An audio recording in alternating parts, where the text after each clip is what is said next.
你是不是也经常被儿女念叨，说家里堆的这些破烂赶紧扔了吧，太占地方？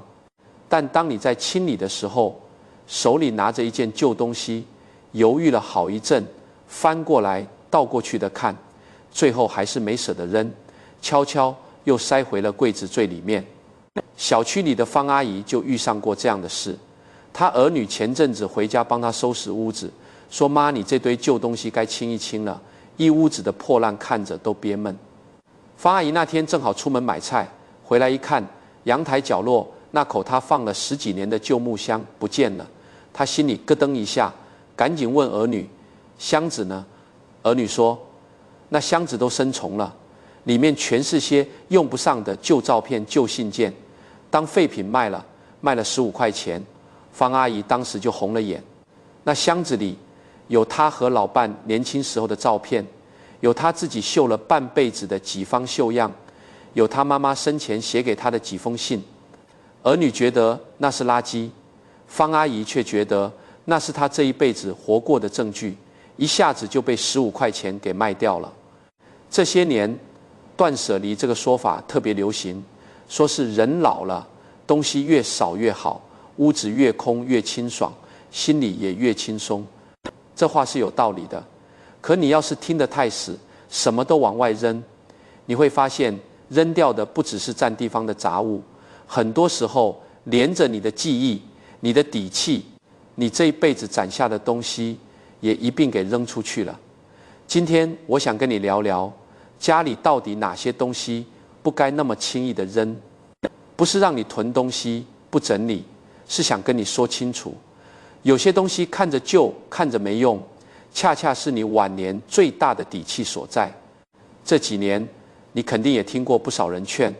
家里东西越少越好，人老了更要学会断舍离，屋子空了心才静。这话乍一听挺有道理，可你要是琢磨琢磨，就会发现这话说的有点太笼统了。我们小区门口有个修鞋摊，摆摊的老赵鞋摊上的工具箱用了快30年，箱子边角都磨秃了，锁扣也松了，用绳子拴着。有人劝他，老赵换个新箱子吧，这箱子都快散架了。老赵摆摆手说，这箱子看着旧，可里面这些锥子，这把小锤子用惯了，手上一使劲就知道分寸，换了新的反倒不好使。你看，同样一件旧东西，在不同人眼里价值完全不一样。在外人看来，那就是个该扔的破箱子，可在老赵自己手里，那是他吃了几十年饭的本事，是他这双手还能干活的底气。这就是问题的关键。断舍离这套说法讲的是别让物质捆住你，别让家里堆满你根本用不上的东西，占地方添烦恼。这个道理没错，但他讲的是那些真正没用只会添乱的东西，不是所有带着年头的东西。可到了很多人嘴里，这句话被简化成了一句更粗暴的话，叫做人老了，东西越少越好，看着旧的一股脑都清了吧。这就好比说河里的水要流动才干净，于是把河底的石头也一块冲走了。石头不是水，石头是河床，是这条河能一直流下去的根基。旧东西也是一样，有些是真的该扔的杂物，有些却是撑着你这个人的根基，两者不能混为一谈。我认识一位退休的老教师，姓孙，家里书架上摆着几十年前用的备课笔记，纸都发黄发脆了。他儿子几次说，妈，这些笔记早过时了，扔了吧，占地方还招灰。孙老师每次都说再等等。他跟我说过一句话，他说那些笔记不是纸，那是我这一辈子最拿得出手的东西，我摸着它们就知道自己没白活这几十年。你说这样的东西该不该扔？在旁人眼里那就是一堆废纸，可在孙老师心里，那是他这个人存在过、努力过、有价值过的证明。你要是把这些东西一股脑当成断舍离清理掉，清理掉的不只是纸，是他这辈子最实在的那份自我认同。所以我想跟你说清楚一件事，真正的断舍离扔的是那些让你心累、让你负担的东西，不是那些能让你想起自己是谁、能撑住你心气的东西。有些旧物件看着不起眼，可它承载的分量比它占的那点地方重要太多了。接下来，我想跟你具体聊聊，家里到底有哪几类东西，看着旧，却千万别急着扔。老徐今年72，退休前是厂里的技术员。前年老伴走了以后，儿女怕他一个人在家闷得难受，就商量着把他接到城里，跟大女儿一起住。搬家那天，儿女帮着收拾东西，翻出老徐压在床底下的一个铁皮盒子，里面全是老照片，有黑白的，有泛黄的、彩色的，边角都磨卷了。大女儿拿起盒子说：“爸，这些老照片都多少年了，好些人脸都看不清了，要不咱就留几张有代表性的，剩下的整理一下扔了吧，搬家能少带点东西。”老徐当时没说话，就那么坐在床边，一张一张的翻，翻到一张他和老伴年轻时候在厂门口拍的照片，两人都穿着那个年代的工装，笑得特别灿烂。翻到一张他儿子小时候满月的照片，翻到一张全家人挤在一个小饭桌前吃年夜饭的照片，那张桌子他现在都还记得，是他自己打的。老徐翻着翻着，眼泪就掉下来了。他跟女儿说：“这些照片你们看着是纸，我看着这是我这一辈子。我年轻的时候啥样，我跟你妈怎么认识的，你们几个小时候什么模样，家里日子是怎么一点点好起来的，全在这些照片里头。你们要是把这些扔了，我这一辈子的事就没人记得了，我自己也没地方去看了。”女儿听了这话，心里也不是滋味，赶紧说：“爸，我不是这个意思，我就是怕你东西太多，搬家不方便。”老徐摆摆手说：“别的东西你们看着处理，这盒子照片我自己抱着，哪儿都不撒手。”后来老徐搬到女儿家，那个铁皮盒子他一直放在自己床头柜里，没事的时候就拿出来翻一翻。女儿说，她发现她爸这一年精神反倒比刚搬来的时候好多了。刚搬过来那阵子，老徐总说自己老了不中用了，闷闷不乐。可自从那些照片没被扔掉，老徐没事就翻翻，翻着翻着就自己念叨起当年的事，念叨的有滋有味，整个人的精神头也跟着提起来了。你想想，这是为什么？人年纪大了以后，最怕的不是身体不中用了，是觉得自己这一辈子好像没留下什么痕迹，好像自己活没活过都没什么区别。可这些老照片恰恰是最直接的证据，证明你曾经年轻过，曾经拼过，曾经爱过，曾经笑过。你翻着这些照片，等于是在跟自己这一辈子重新对话，告诉自己你没白活，你这一辈子有血有肉，有笑有泪，扎扎实实的过了一场。儿女们的心思其实是好的，他们看着照片旧了，模糊了，觉得没什么实际用处，占地方还容易招灰。可他们没想到，对老人来说，那不是一件物品，那是一种支撑。这种支撑说白了就是一个人的身份认同，是你知道自己是谁，来自哪里，经历过什么的那份底气。我还听过一个类似的例子，一位老太太家里儿女要给她换新家具，把她那张用了几十年的老式梳妆台给淘汰了，说太占地方也太旧。老太太当时没吭声，可后来儿女发现她开始经常忘事，有时候连自己住了多少年的房子布局都记混了。后来才想明白，那张梳妆台上摆着她这些年攒下的各种小物件，摆放的位置她心里有数，那种熟悉感其实是在帮她维持一种生活的秩序感和记忆的稳定性。东西一换，那种熟悉的锚点没了，人反倒更容易觉得晕头转向。所以你要是家里有老人，看到他们珍藏的老照片、旧物件，不要一上来就觉得那是垫脚石一样的累赘。你可以问问他们，这张照片是什么时候的？这里头有什么故事？你会发现，老人一说起这些，眼睛都会发亮，那份神采是任何新鲜玩意儿都换不来的。这些老照片装的从来不是纸，是一个人这辈子活过的证据，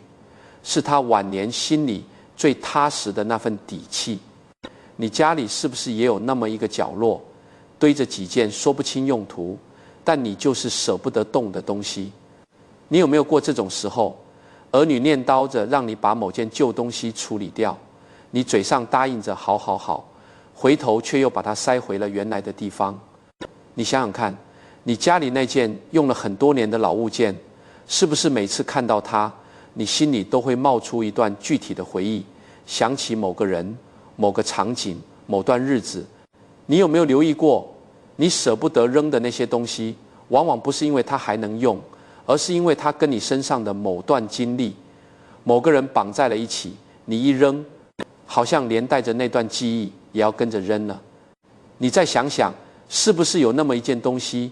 你自己心里清楚它其实用不上了，可你就是下不了那个决心，扔了它好像等于承认那段日子真的过去了，再也回不来了。你有没有过这种感受？别人看你那件旧东西，觉得又破又旧该扔了，可你自己看着它，心里却踏实，好像有它在，你这个人还是完整的，没有被岁月一点点掏空。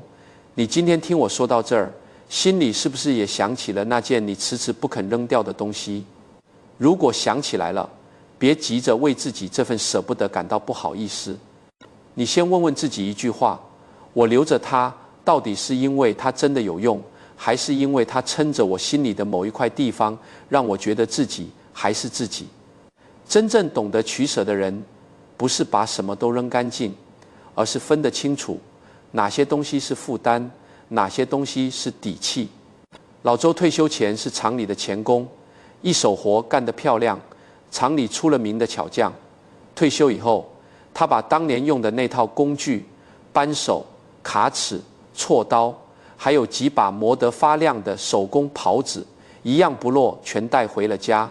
放在阳台自己搭的一个小工作台上。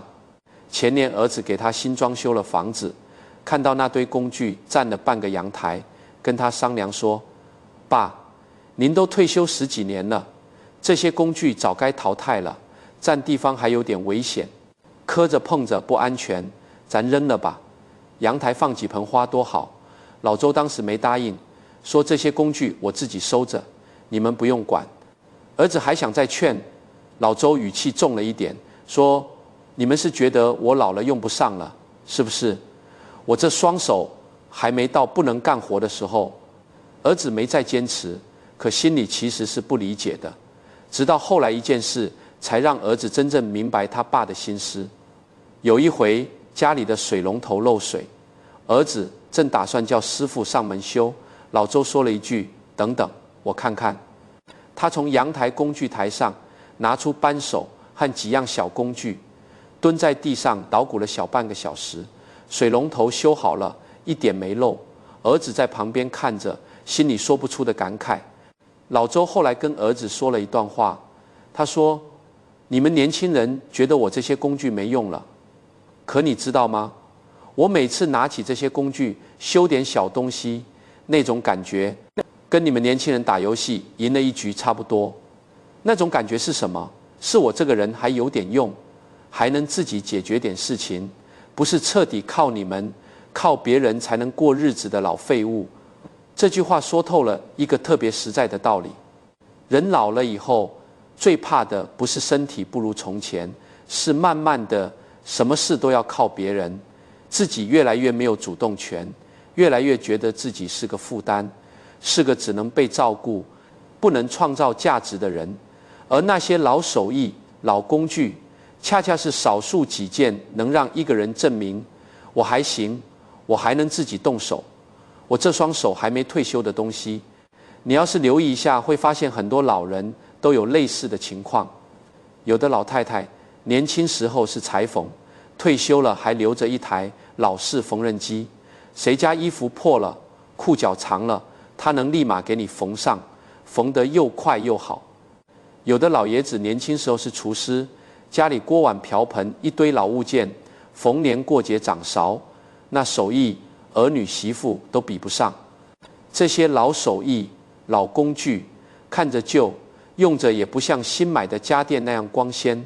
可他们撑起的是一个人晚年最实在的价值感和存在感。你把这些工具全都扔了，看着阳台是干净了，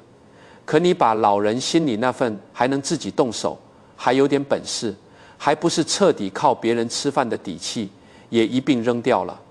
人一旦觉得自己什么都做不了了，什么事都要指望儿女，指望别人，那种心态上的垮塌，比身体上的衰老更让人难受。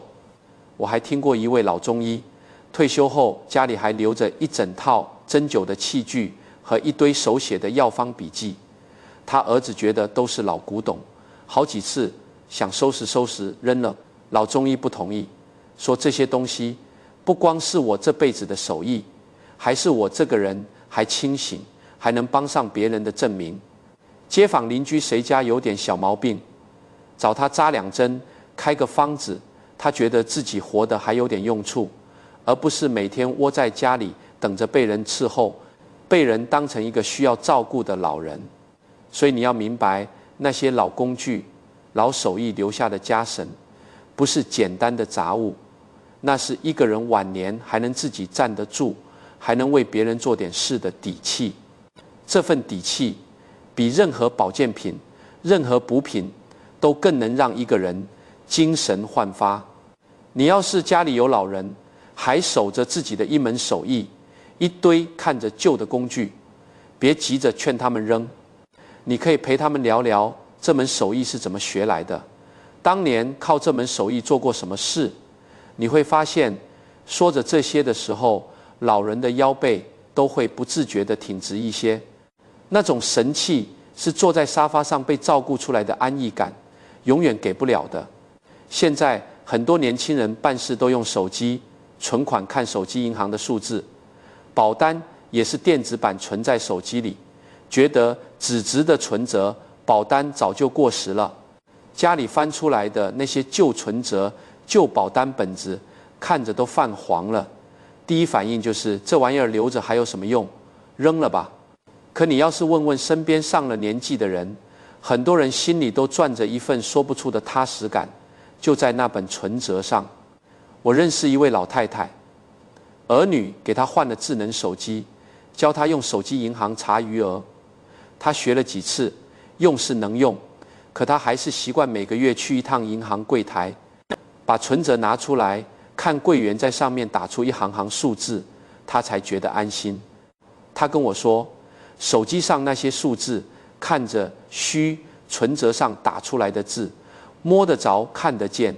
那才是真的。还有一位老爷子，年轻时候买了几份保险，纸质保单存了几10年，都放在一个铁盒子里锁着。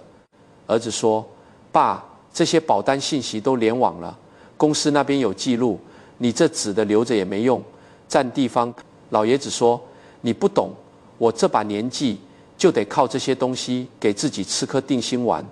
万一哪天真出点事，这盒子里的东西就是我能靠得上的底牌。你发现没有？这些老人对存折、保单的这份执着，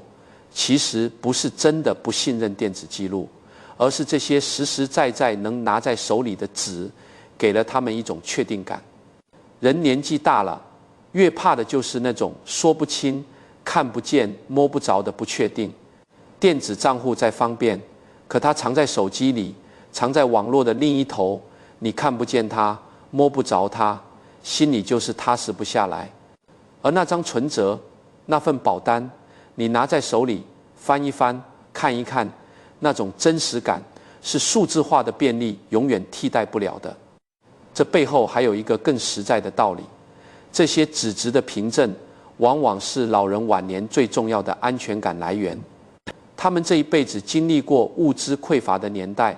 经历过一分一毫攒下来的辛苦，那份对食物的信任是刻在骨子里的。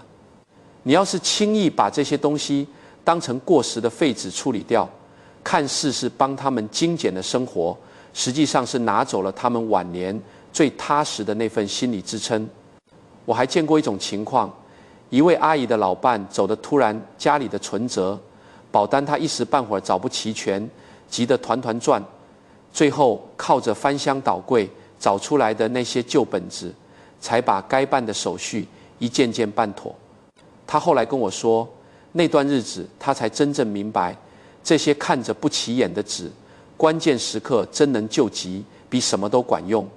所以你要留意，家里这些存折、保单看着旧，看着好像被电子化取代了，但对很多老人来说，他们不只是财务凭证，更是一份看得见、摸得着的安全感。这份安全感撑着他们晚年遇事不慌的那份底气。前面说的这几类东西，老照片、旧工具、存折、保单，其实老祖宗早就把这个道理讲透了，只是说法不一样。老话讲惜物如惜福，这句话讲的不是让你舍不得花钱，什么都攒着不用，而是说一个人对待身边的物件是有一份敬重心的。你把一件东西用到旧了，用到磨了边角，那不是这件东西没价值了，恰恰是它陪你走过了一段实打实的日子。这份陪伴本身就是一种福气。轻易的把这些东西当垫脚石一样扔掉，说到底是丢了对这份福气的珍惜。还有一句话叫做家有旧物，如有故人，这话说得特别贴切。你家里那些用了多年的东西，其实就跟老朋友一样，他见证过你的日子，陪你熬过难的时候，也陪你过过好日子。你看到他，心里就会想起一段一段的往事，那种感觉跟见到一个多年不见的老朋友是一个道理。你要是把这些东西全都清理干净，家里是显得清爽了，可那种能唤起你回忆，能让你觉得自己活得踏实的东西也跟着没了。古人讲传家，讲的不只是传钱财，更讲传一份念想。以前的人家里的老物件、老家具，甚至是一口用了几十年的锅，都会一代代传下去。传下去的不是这个东西本身值多少钱，而是这个东西背后连着的那份记忆和情分。你现在去看很多老宅子，家里供着祖辈用过的老物件，说到底就是想让后人知道，我们家是有根的，我们家是有故事的，不是凑巧冒出来的一家人。你再想想，这些道理放在你自己身上，是不是也是一样的理？你留着那些老照片、旧工具、旧存折，不是因为你舍不得那点钱，也不是因为你抗拒新东西，而是因为这些东西里头装着你这一辈子的分量。你把它们留下来，就是给自己留了一个能随时回去看看的地方，一个能证明自己踏踏实实活过的地方。我还听过一句老话，叫做人走留物，物在人在。这话听着有点玄乎，其实说的是一个特别实在的道理。一个人这一生能留下的东西并不多，能证明他这辈子经历过什么、努力过什么的东西，往往就是那些他亲手用过、亲手做过、亲手攒下的物件。这些东西留在世上，等于是这个人的一部分气息还留在这个世上，没有彻底散掉。你看老祖宗这些话说的都是一个理，人跟物之间不只是简单的使用关系，还有一份心意上的连接。你善待这份连接，留住该留的东西，你心里就有个归处，觉得自己这一辈子是扎扎实实的，不是漂浮着的。你要是把这份连接全都当成负担，一股脑清理干净，你会发现人虽然轻松了，心里却空了一块。那种空比屋子里堆点旧东西难受多了。所以你听我说这么多老话，其实就想告诉你一件事，家里那些承载着记忆、承载着手艺、承载着安全感的旧物，不是包袱，是你晚年心里的归处，是撑着你这个人还是完整的那份底气。这份智慧老祖宗几百年前就说透了，只是现在的人忙着断舍离，忙着追新求快，反倒把这份最朴素的道理给忘在了脑后。李博今年78，是我认识的老人里活得最通透的一个。他这一辈子经历不算平顺，年轻时候当过知青，中年下岗又重新学手艺谋生，晚年老伴走得早，一个人生活了10几年，搬旁人身上摊上这些事，家里大概早就乱糟糟一堆说不清的旧物，或者干脆什么都不留，一副心灰意冷的样子。可李博家里收拾得干净又不冷清，他的日子过得踏实又有滋味。我去他家里的时候，注意到一件事，他家里东西不算多，但每一件留下来的东西都摆放得整整齐齐，各有各的位置。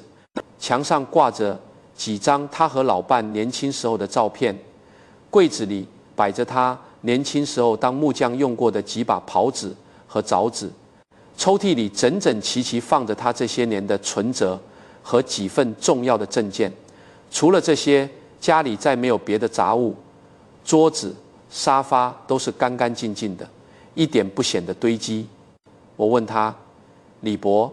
您这屋子怎么收拾得这么清爽，又留了这么多老东西？您是怎么分清楚哪些该留，哪些该扔的？李博笑了笑，说了一段话，我记到现在。他说：我这一辈子扔过不少东西，也留过不少东西。年轻时候太苦，那时候的破衣服、旧工具，能用就凑合用，谈不上什么留恋，该扔就扔了。